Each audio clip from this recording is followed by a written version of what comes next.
Polkadot DOT. Market cap, over $29 billion.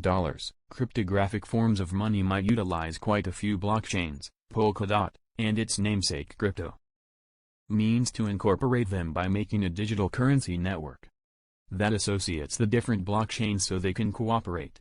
This incorporation might change how digital currencies are overseen and has prodded amazing development since Polkadot's send-off in 2020. Between September 2020 and January 3, 2022, its cost became around 925%, from $2.93 to $30.04. Polkadot was made based on research recognizing the obstacles that blockchain organizations will look in the future as crypto is turning out to be more standard and is advancing a few developments in the business. One of the characterizing highlights that DOT has is working on an organization that can associate other blockchain networks.